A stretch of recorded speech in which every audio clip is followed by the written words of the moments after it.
4 avril et retour sur la thématique de l'enfer français. J'ai pensé tout à l'heure et à quelque chose comme cela. Plus haute sera l'ascension, plus forte ou plus profonde sera la chute. Ou quelque chose dans ce genre, une chute, jusqu'à quel point une chute, ou c'est la chute finale, au choix. Toutes les propositions tournent autour de l'idée de chute.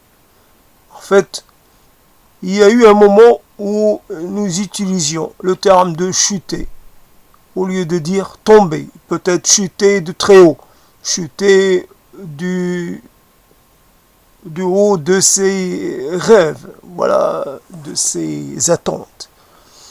Nous construisons des édifices comme cela qui quelquefois ne tiennent pas ou quelquefois se retournent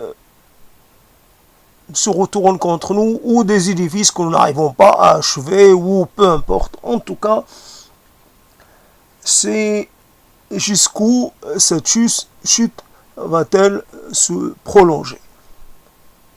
On voit par exemple ce à quoi je sers en France, à part le fait d'utiliser le français, mais ça je peux le faire aussi à partir d'un autre pays. Mais en tout cas, ce à quoi je sers, c'est de nourrir les moineaux et de permettre à ma faune microbienne de continuer d'exister parce que je l'alimente.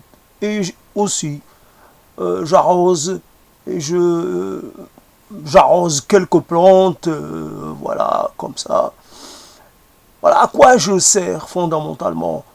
Quelqu'un m'a expliqué que je suis quand même un agent économique. Je suis un agent économique peut-être, mais de poids vraiment mineur, à un point pas possible d'imaginer. Et donc, finalement, en doute, c'est cela. C'est une sorte de situation qui n'était pas, qui ne pouvait pas être imaginée. Ce n'est pas un retournement de situation, un retournement de chance, c'est carrément, c'est un bouleversement, mais dans des proportions totalement, je sais pas, c'est dramatique, mais c'est tellement dramatique et depuis bien longtemps que cela est devenu quelque chose avec laquelle je vis. Je vis dans le dénuement et à un moment, j'avais en tête aussi de parler de l'étiolement. Voilà un peu les choses, comment elles se passent. Et pour décrire une situation, je suis obligé de faire appel à des mots et encore à des mots, à défaut de pouvoir faire plus ou différemment, donc je utilise les mots pour parler d'une situation qui, évidemment, n'interpelle personne parce que peut-être que, on va dire comme on disent la plupart des gens d'ici, chacun s'occupe de ses affaires et chacun a sa propre situation à gérer et voilà. Moi, je ne m'occupe pas de toi, tu t'arranges avec tes affaires et je m'occupe des miennes. Et quelque part, il y a quelqu'un qui, lui, s'occupe de tout le monde. Et donc, si tu as un problème, adresse-toi à lui. Voilà la conclusion. L'enfer français, voilà, une chute. À la hauteur des rêves nourris. il faut le préciser. Cette venue en France n'était pas une venue comme cela. Je ne suis ni un réfugié économique, ni un réfugié culturel, ni quelqu'un qui est venu de son propre chef parce que cela lui a semblé intéressant à un niveau ou à un autre. Non, c'est le résultat d'une sélection, d'une collaboration. La France proposait des dossiers aux premiers de la classe, aux 3 premiers des classes littéraires et aux 5 premiers des classes scientifiques et moi. Donc j'ai eu droit à un dossier. Sans cela, peut-être que l'idée de venir en France serait restée une idée. Et c'est tout. Et puis, évidemment, donc, quelque part, je ne peux pas me déclarer immigré ou exilé ou tout autre qualificatif. Je ne suis rien de tout cela. Évidemment, après, les choses ont changé. Je suis devenu une sorte de naufragé. Voilà, j'ai échoué dans ce pays. Je suis depuis trop longtemps. Et à mon goût, j'aurais dû en repartir il y a très longtemps pour continuer l'aventure, aller ailleurs. Toujours ailleurs, pour moi, à un moment donné, ça a été le Canada dans les années 80, et puis ça s'est arrêté. Ça n'a pas été suivi de passage à l'acte, c'était juste quelque chose comme cela, dans 1983, je pense, ou 84, mais en tout cas pas plus loin. Donc ça n'a rien à voir avec la période, avec la vague avec le mouvement qui a eu lieu il y a quelques années vers le Québec surtout. Moi je disais le Canada, je ne pensais pas le Québec. Pour moi c'était un seul pays, donc je voyais pas, je ne me disais pas je vais aller vers le Québec parce que c'est francophone, etc. Non, c'est le Canada. Ça représentait d'ailleurs, et ça reste d'ailleurs, une sorte d'ailleurs bien réelle. Pour les gens qui, je pense, qui y séjournent, ils doivent connaître une sorte de vie différente, totalement différente de celle qu'ils avaient connue par le passé, parce que le climat est un facteur majeur dans la détermination du type de vie qu'on mène dans ce pays.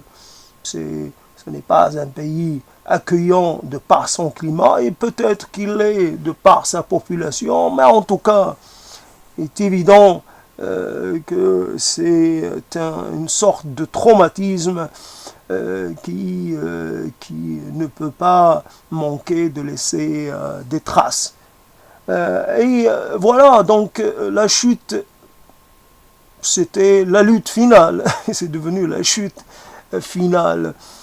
La chute, bien entendu, si on s'y réfère, c'est la chute d'Adam, c'est évidemment la sortie du paradis pour une petite désobéissance, de rien du tout, dois-je dire. C'est juste la consommation du fruit défendu. À la rigueur, Dieu aurait dû comprendre et passer outre. Non, juste pour cela. Il ne s'agissait pas d'une désobéissance totale et absolue, il s'agissait d'une petite ou moyenne désobéissance, et il aurait dû leur pardonner. Et donc, pour une raison, quelque part, pour une sorte de sensation, soit d'attirance, soit de volonté, de quitter une situation qui n'était pas tout à fait facile à vivre. Mais venir en France était le plus mauvais choix possible. Ça n'a rien résolu. Bien sûr, c'est un acte de fuite, c'est un acte de... là, je reconvoque le mot exil, c'est un acte d'éloignement, mais qui ne résout rien. On quitte, peut-être, un mini-enfer pour se retrouver dans un enfer, tout ce qui est de plus concret, un enfer total. Bien sûr, toujours les jugements comme ça, un peu trop généralistes, trop généralisants, sont évidemment à prendre au deuxième degré ou à prendre avec précaution. En tout cas, pour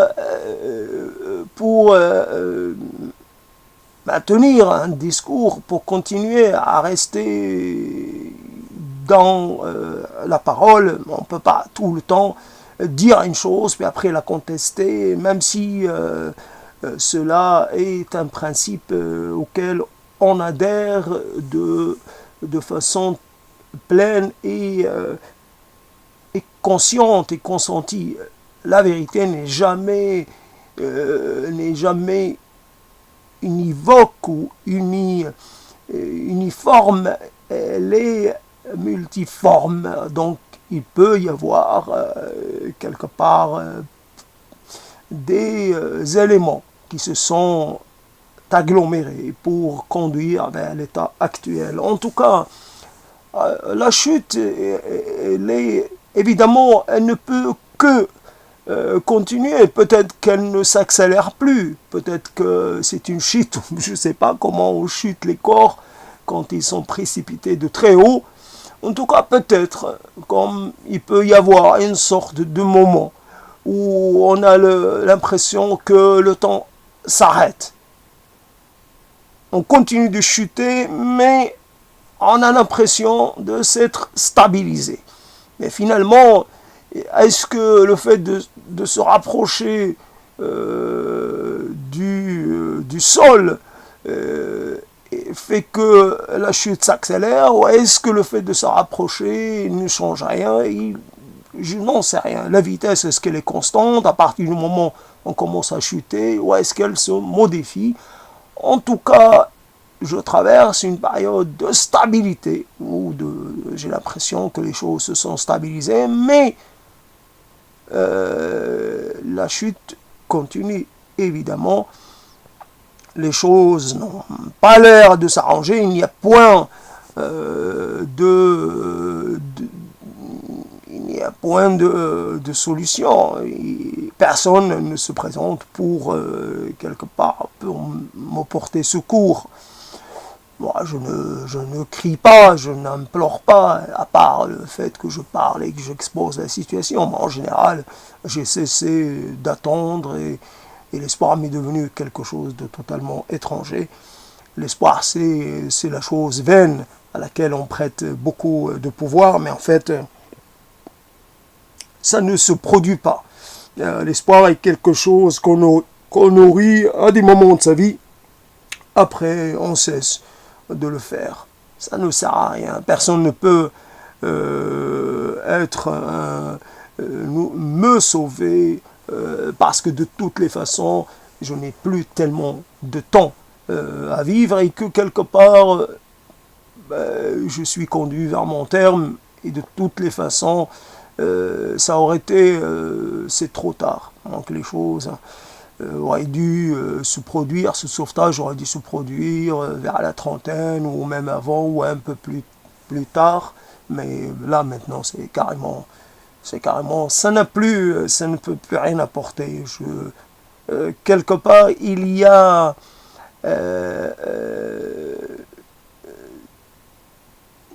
c'est comme si on sauvait quelqu'un qui avait quelque part des arguments objectifs pour mettre fin à sa vie. On le sauve une fois, on le sauve peut-être une deuxième ou une troisième fois, mais il continuera d'essayer de mettre fin à sa vie ou à son calvaire, peu importe. Mais en tout cas, parce que objectivement, il le voit, il l'analyse sous tous les angles. Peut-être que son objectivité n'est qu'une subjectivité déguisée, mais en tout cas, il peut se dire que le monde tel qu'il l'a en face de lui ne le concerne plus. Ils se sont étrangers à ce monde.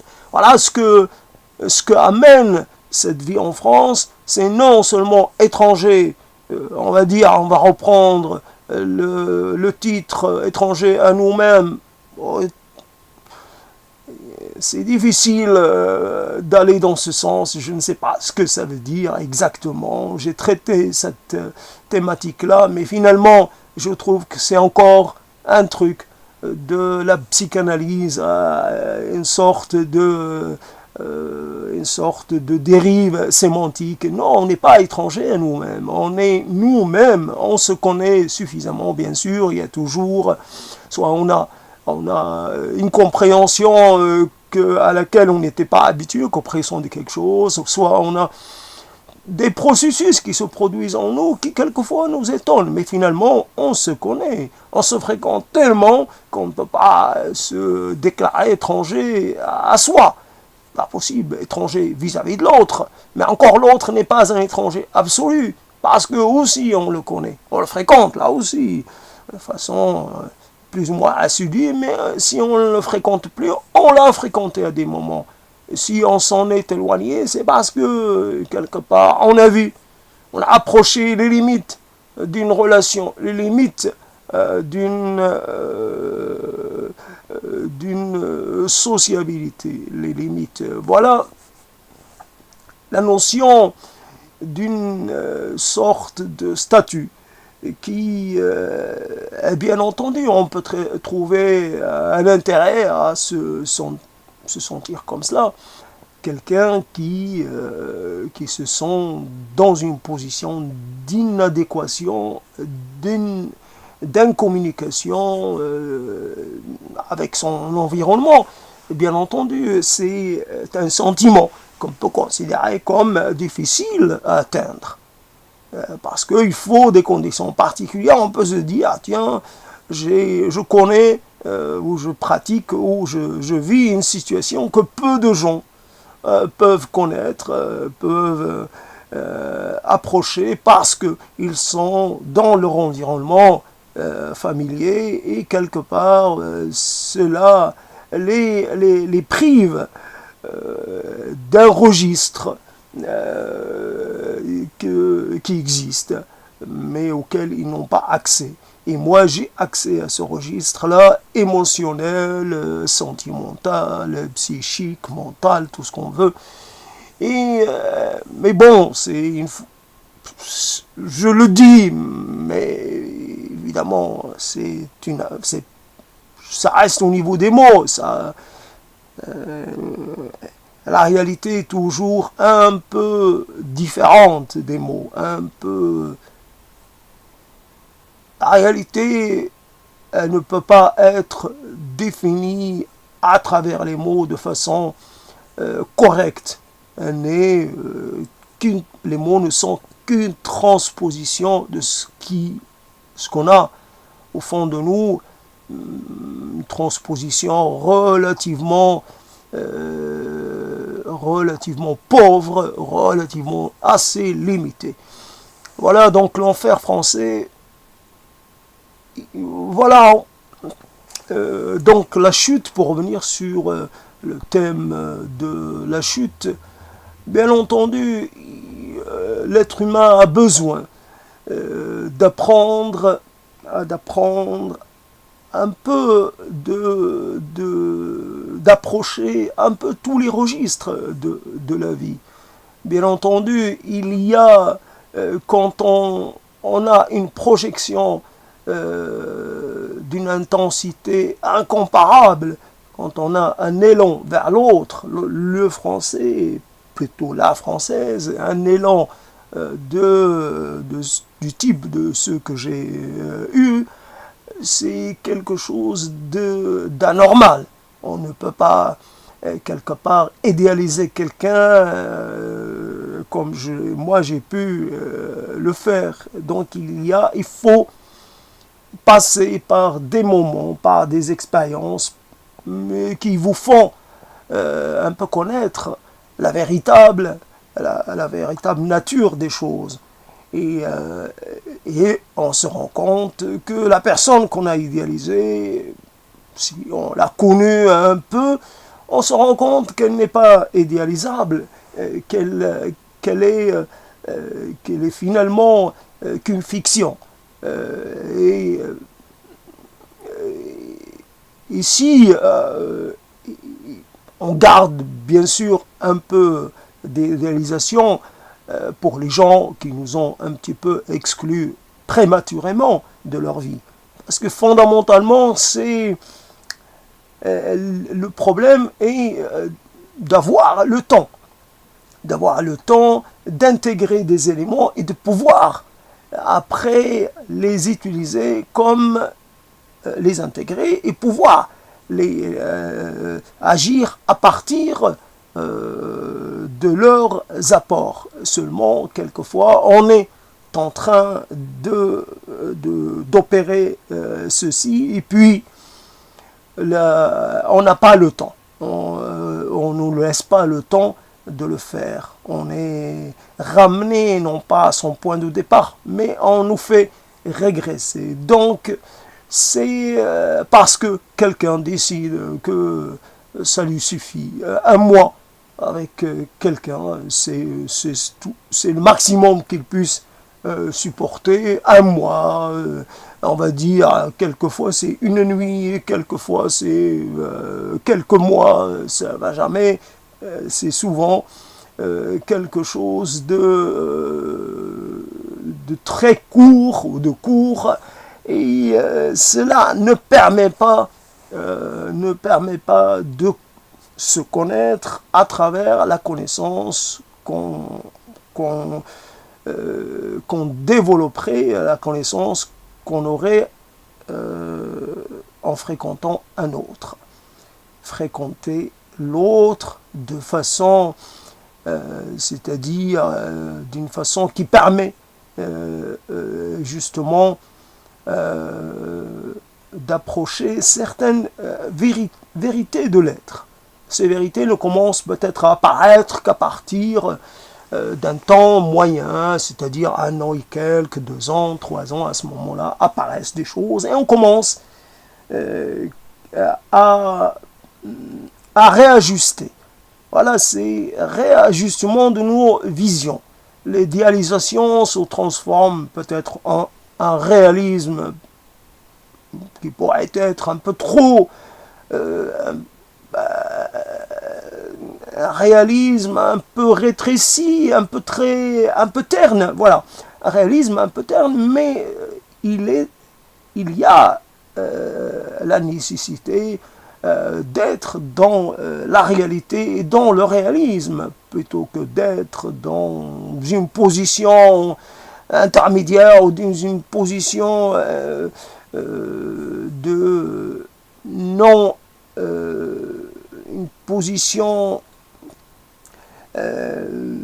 d'inachèvement, quelque part une expérience a commencé, mais elle s'est arrêtée trop tôt, donc il manque des éléments. Elle ne s'est pas achevée comme elle aurait dû s'achever, même si quelquefois les expériences de vie peuvent durer des dizaines d'années, donc on ne sait pas quel est le moment idéal pour se dire on a appris assez, on connaît assez sur quelqu'un, on en sait assez sur quelqu'un et c'est bon, on peut s'en séparer maintenant.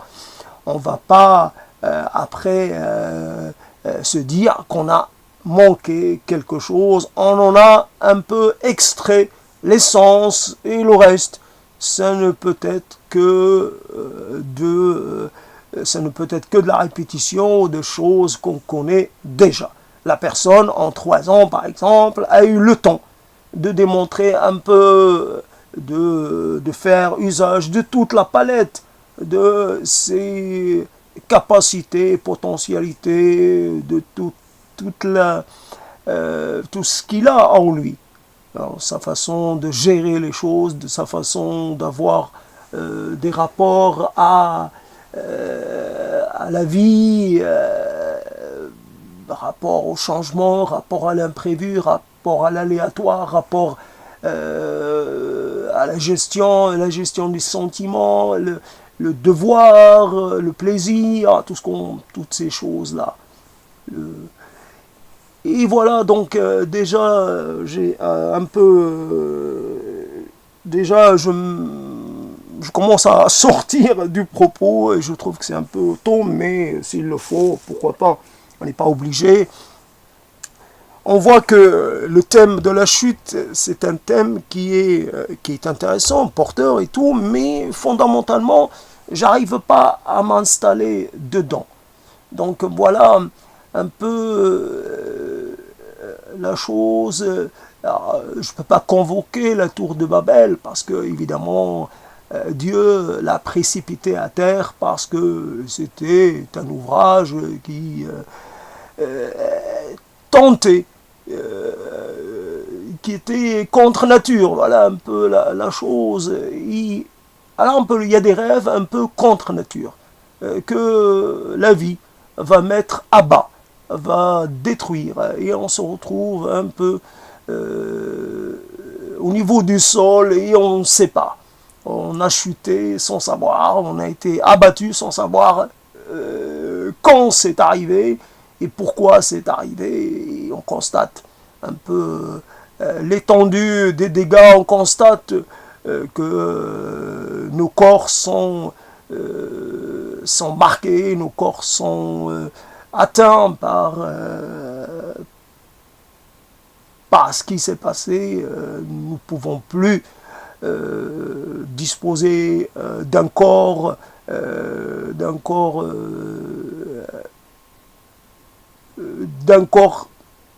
comme il a été avant.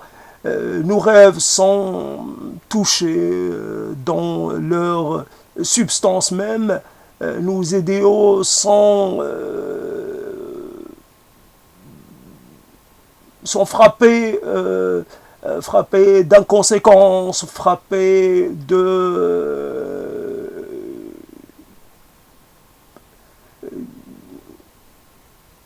comment dire, frappés, j'arrive pas à trouver le terme, parce que je ne suis plus concentré, je peux pas dire, j'arrive pas à trouver le terme, alors j'abandonne.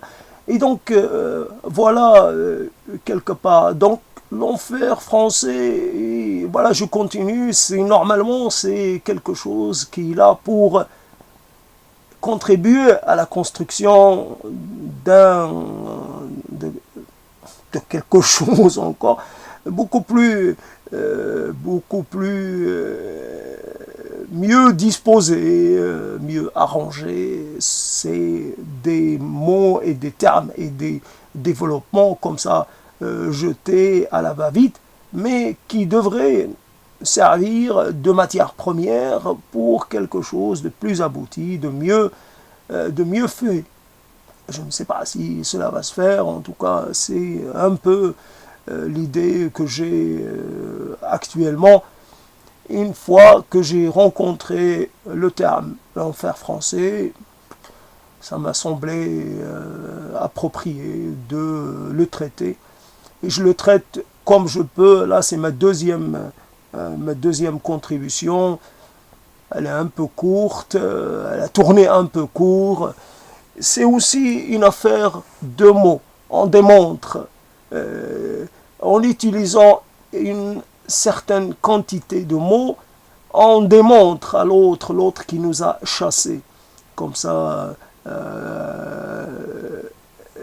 qui nous a chassés de ce paradis imaginaire. On lui démontre, on lui apporte la démonstration que puisque nous avions les mots, d'une autre façon, nous avions aussi le pouvoir de nous adapter. La vérité, la réalité se présente de façon multiple et en nuances.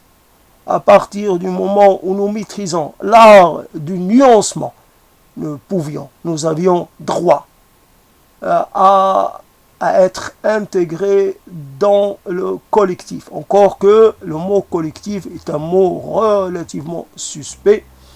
Il ne faut pas se réclamer d'un quelconque collectif. Il faut se réclamer de soi, à partir de soi et à partir de l'entité microscopique qu'on constitue avec une autre personne, toujours un peu dans l'individuation et dans la division. Je me divise pour mieux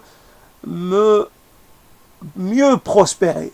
ma prospérité, je ne l'envisage pas collectivement, mais plutôt individuellement et d'une façon et nucléairement, puisque c'est l'expression qu'on utilisait pour désigner les familles un peu trop réduites, la famille nucléaire. Je ne sais plus l'expliquer, peut-être que je l'ai su dans le temps.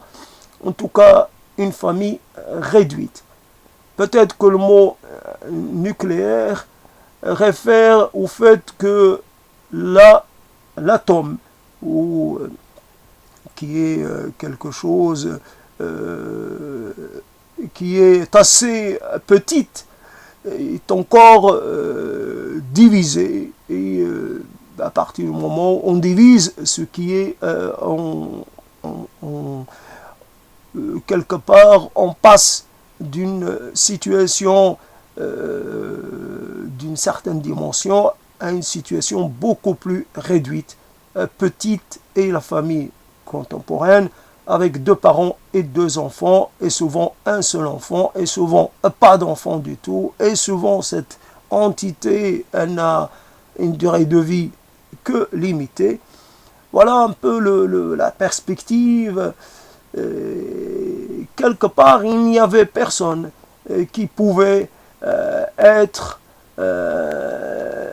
qui pouvait prendre conscience de l'intensité de l'attente et l'intensité que nous avions et du degré d'idéalisation que nous avions en nous.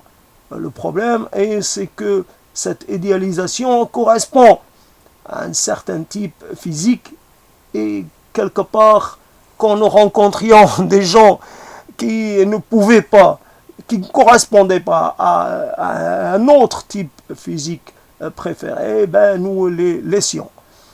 La complication, parce qu'il y a toujours une complication, quelque chose qu'il faut intégrer comme un résultat qui donne, comme une expérience qui donnerait un résultat, puis le résultat lui-même aboutirait à quelque chose de nouveau, etc., etc. Une transformation sans fin. Le problème, c'est que même si nous avions accepté de faire notre vie avec quelqu'un qui ne rentrait pas dans les cadres fixés par notre idéal, les choses ne se seraient pas bien passées quand même. Il y avait une sorte d'impossibilité de rencontrer l'autre tel qu'il est en France, et impossibilité de rencontrer la France d'aucune façon. Il y a trop de choses, chacun perçoit l'autre de façon différente et quelquefois irréconciliable et irrapprochable. Nous avons il y a des réticences, il y a des peurs, il y a comme ça, une sorte de volonté d'évitement, etc., etc., maintien à distance. Il y a tellement de choses. Et c'est vrai que il y a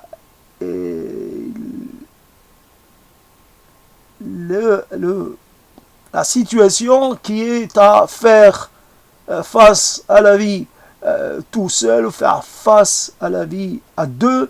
Je ne vois pas trop la différence, l'élément, comment dire, ce qui pourrait différencier ces deux situations. Ce n'est pas deux personnes, c'est 3, 4, 5, c'est ouvert. C'est des gens qu'on agrégerait comment dire, au groupe initial et ainsi de suite. C'est un mouvement sans fin d'intégration de gens qui entrent dans le cercle et des gens qui en sortent. Mais un cercle qui reste ouvert, dynamique et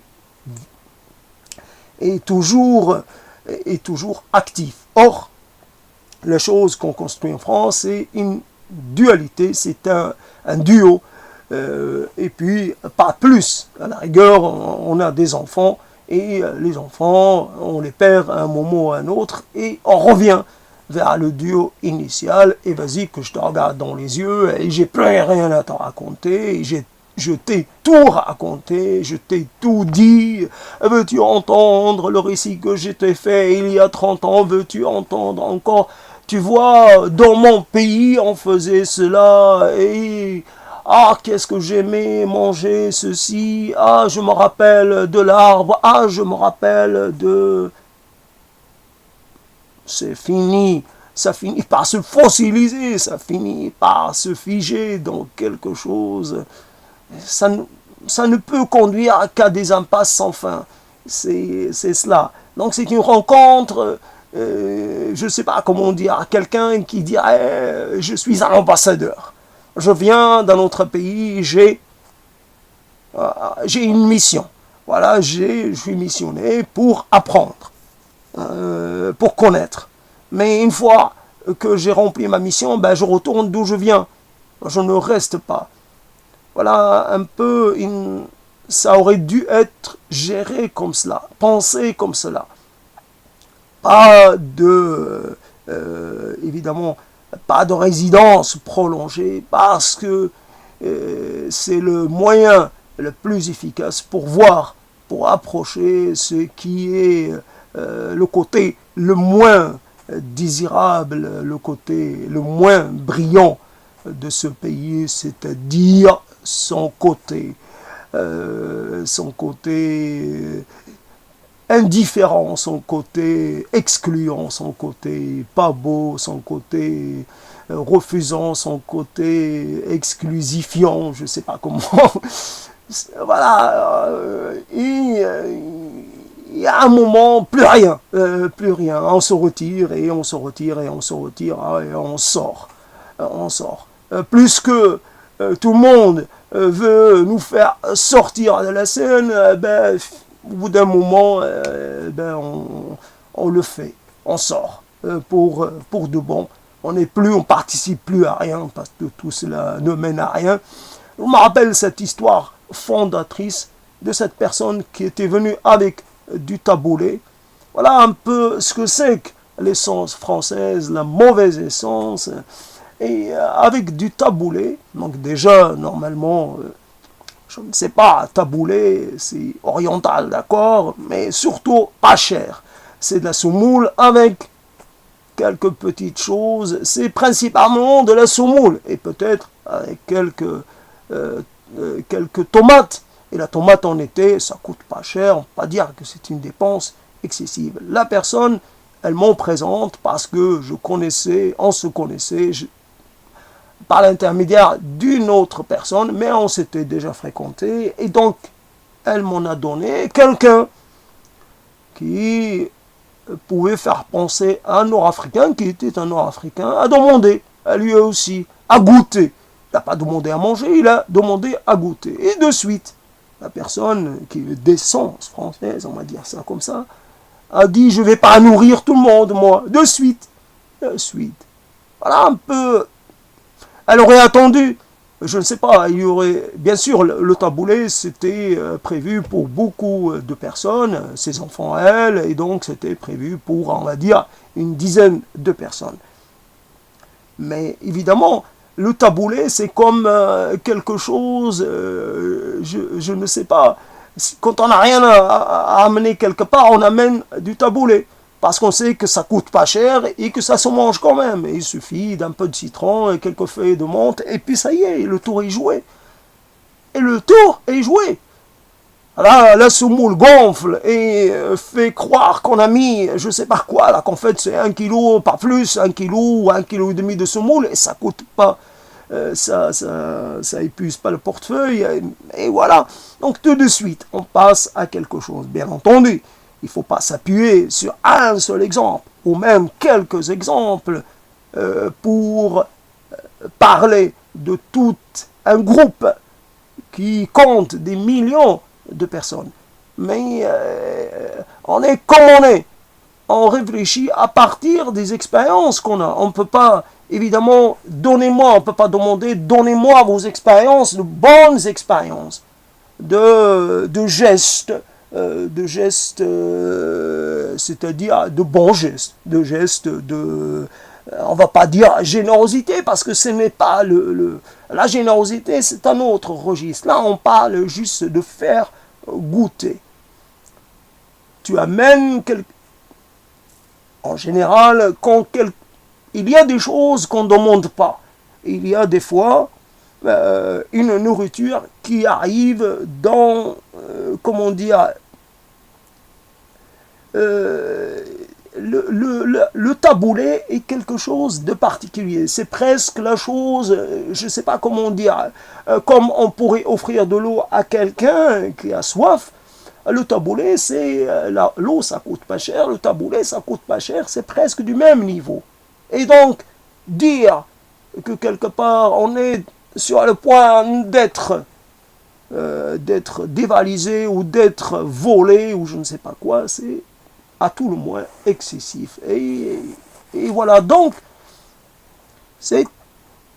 je ne sais pas, évidemment, quand on met un côté en procès, on ne peut pas dire que l'autre côté, lui, il jouit de toutes nos faveurs. Nous savons d'où nous partons, nous le savons plus ou moins. Nous savons que chaque société a quelque part une certaine dose de tolérance. Il n'y a pas d'acte qui soit donné de façon totalement gratuite. Ou alors c'est très rare, donc quelque part, ça peut arriver. Moi, le partage des larmes, quelqu'un qui va présenter les condoléances et qui va pleurer pour soulager une famille, moi, je trouve que c'est un acte. Là, c'est un acte qui, lui, peut-être, et encore, on peut dire, je suis allé présenter mes condoléances à cette personne, puis elle n'est pas venue. À mes propres, elle n'est pas venue me les rendre.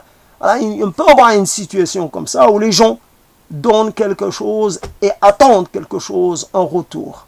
Et donc, quelque part, on peut dire que qu'il y a absence de gestes gratuits, mais entre le fait, il y a plusieurs niveaux.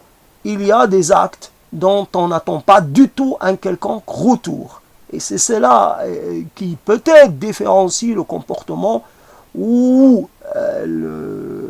la façon de fonctionner d'un groupe humain différencié d'un autre groupe humain. C'est comme cela. Les choses ne sont pas toujours... je me rappelle aussi de ces repas de quartier ou de rue, peu importe. Quelque part, les gens viennent partager quelque chose, ils amènent des choses avec eux, ils les mangent, mais à la rigueur, chacun mange ce qu'il a apporté. Où il est le partage dans cette affaire-là.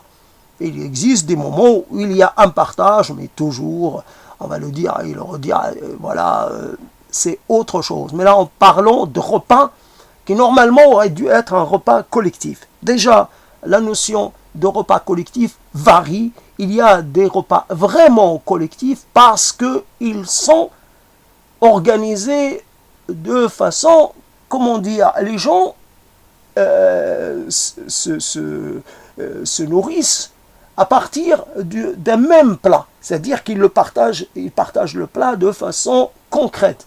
Ils ne partagent pas le lieu, ils ne partagent pas le moment. Ils sont en train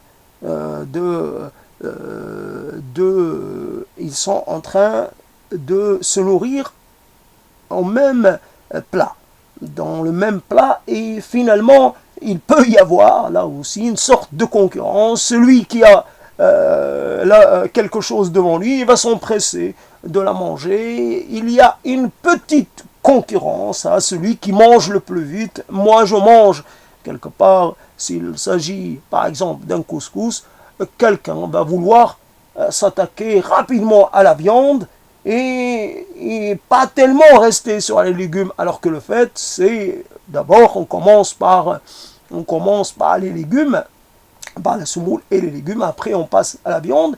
Il arrive quand même que quelqu'un se charge de faire la division. que quelque part, il y a quelqu'un qui distribue la viande qu'il y a. Il pose un morceau devant chacun. Il y a, quand on a grandi, même si on a vécu quelques moments, même si ces moments n'ont pas été nombreux, ce moment-là vous marque. Vous appartenez à un horizon culturel ou culinaire particulier. Après, si vous êtes dans un univers relativement contraire ou relativement étranger à l'autre univers, il se passe des choses. Il y a une notion de quantité. La quantité n'est pas un problème. On ne dit pas « je fais pour un régiment », on ne dit rien. On fait dans la quantité. Il y a, quand j'ai parlé de la part de l'autre, on pourrait même, c'est-à-dire dans l'idée de faire goûter. On peut faire goûter. On a fait quelque chose, on va faire goûter, je ne sais pas, un voisin. Et peut-être des gens qu'on connaît qui vont passer, on va leur en donner. Donc il y a la notion, ce n'est pas que pour la famille, c'est-à-dire, non, c'est la possibilité. Et puis, puisque je suis dans ce registre, autant conclure par cette histoire que j'ai vécue, évidemment, début des années 80 et que je ne pourrai jamais oublier.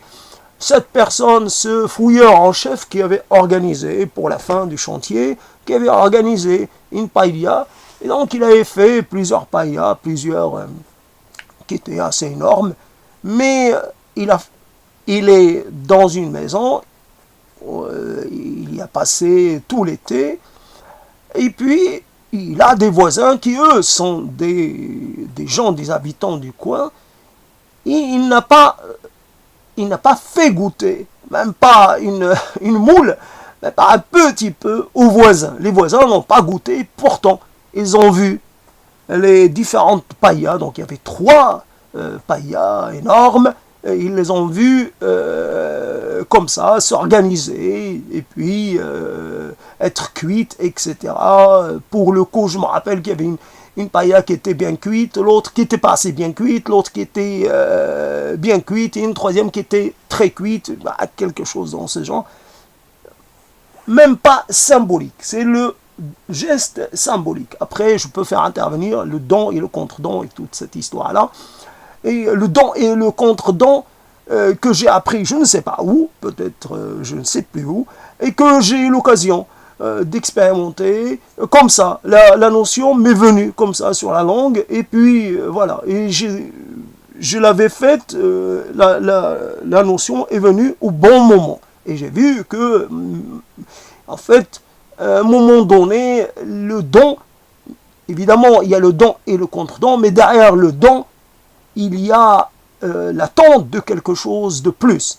Donc, finalement, le passage par le ventre, le passage par l'alimentaire, n'est qu'une étape, n'est pas la fin, n'est pas l'ultime, elle n'est qu'une étape intermédiaire. Après, ça sert à faire rencontrer des gens, à raffermir des liens, à solidifier ou à consolider quelque chose, et c'est cela l'intérêt.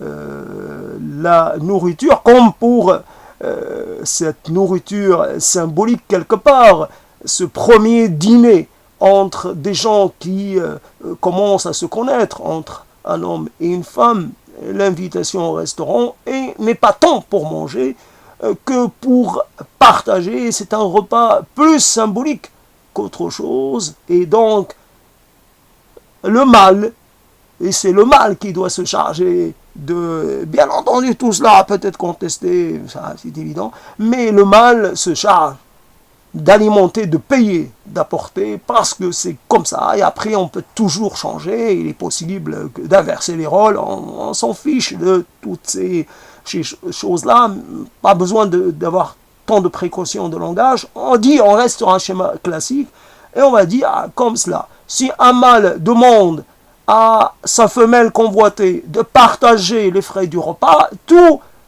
tout le cérémonial, quelque part, le processus normal se trouve en panne, se trouve quelque part dénué de sens. Et ça pourrait être, voilà, donc dans l'ordre du symbolique, juste faire, c'est-à-dire faire plaisir, et à travers ce plaisir alimentaire, on peut attendre, on peut espérer autre chose, que ce soit entre des gens qui voudraient avoir des liens charnels, ou entre des gens qui voudraient juste avoir des liens de fraternité, ou des liens de proximité, simplement. Et voilà, donc finalement, j'ai fait appel à 3 moments. On a comme ça un peu dans nos besaces, dans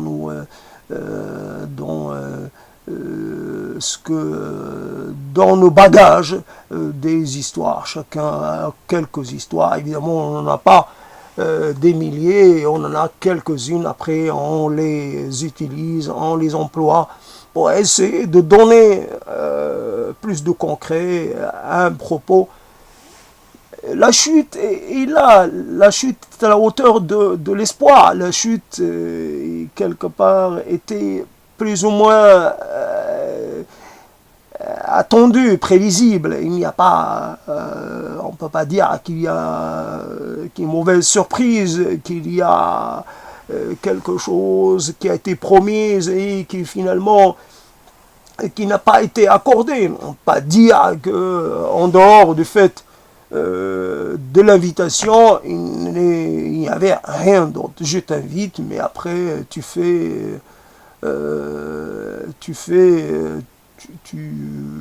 après tu t'en vas. Je t'invite chez moi, mais quelque part, je t'invite et je m'occupe de toi, mais ça ne va pas durer longtemps. Après, je te livre à ton destin, je te laisse te débrouiller tout seul. Donc, voilà, donc